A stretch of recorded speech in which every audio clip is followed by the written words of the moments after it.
Okay.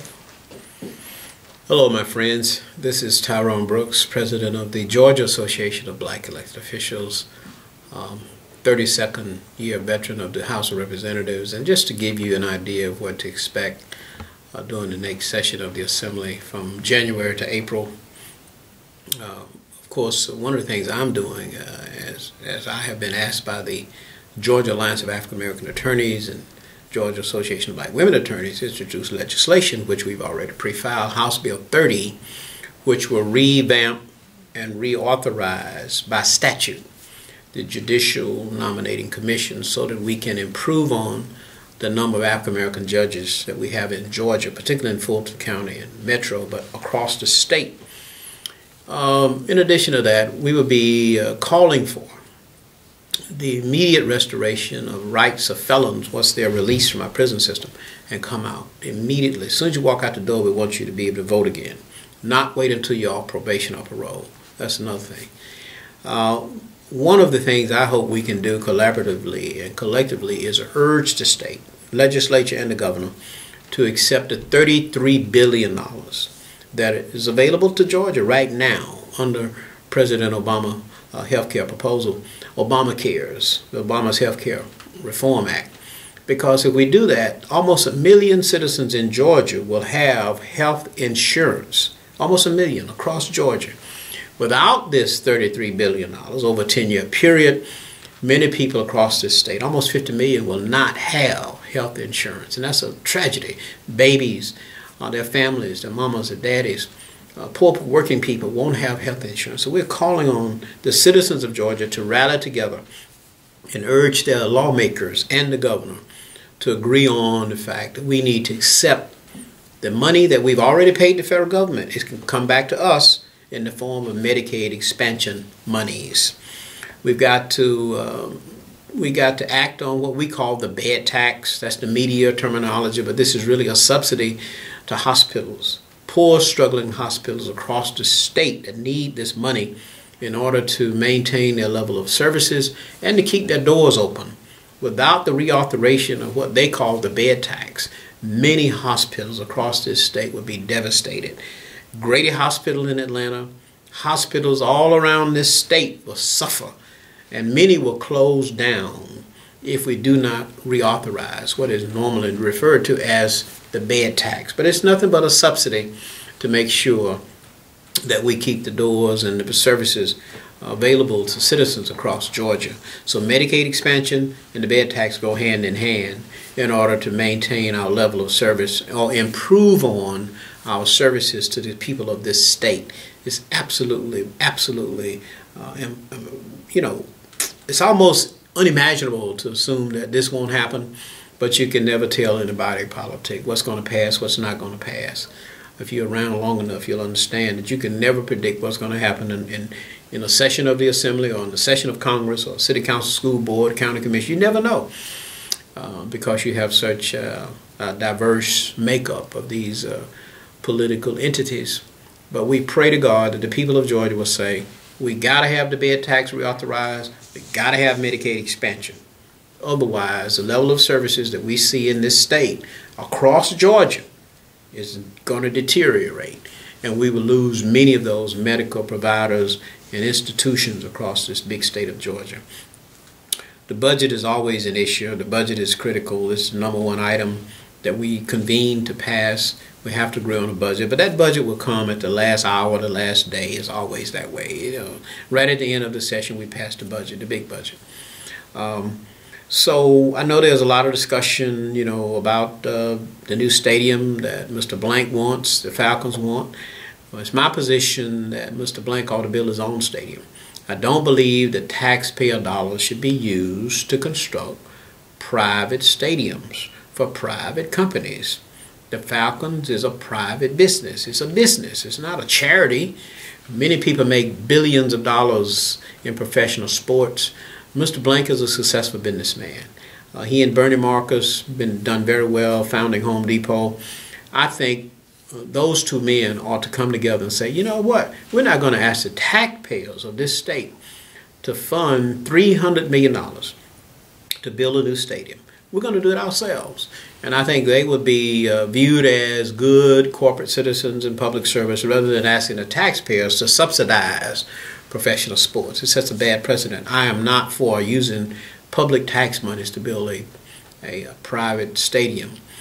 Also, on the issue of gun control, I believe that you have a right to own a gun.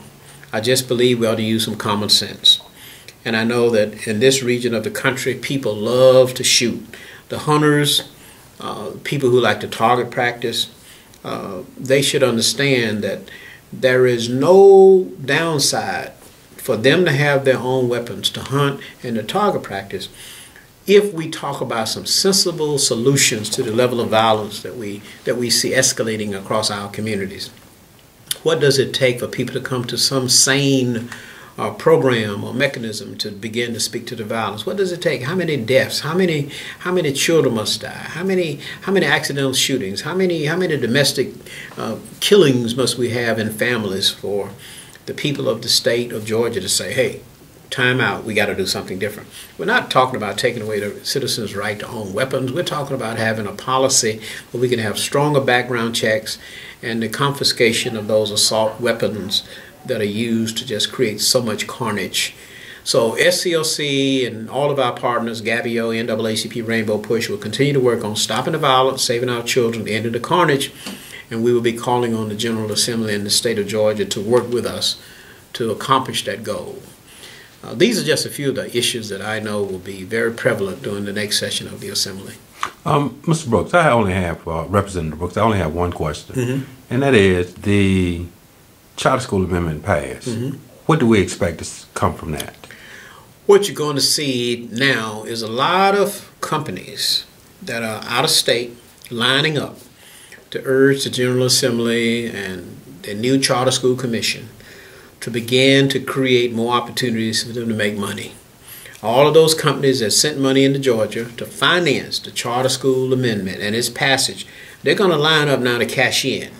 They want to see more charter schools so that they can make money, because the idea is for them to get contracts to run these charter schools, and that's going to drain money away from our public schools. So you're going to see like a feeding frenzy now of all of those companies around America that sent money in Georgia to help win and pass the Constitution Amendment. The only way they can benefit now is to see a proliferation of new schools pop up under this new charter proposal. And of course, it's going to be easier now because you'll have a commission that can say, this is where we want charter schools, whether the local schools want them or not. Taxpayer monies will be drained away, but contracts will be issued to these private companies that run and operate and manage these charter schools. That's what it was about. We tried to say that over and over, and many people don't understand that. It's not about whether you agree with charter schools or not, because we have them. We're going to have them.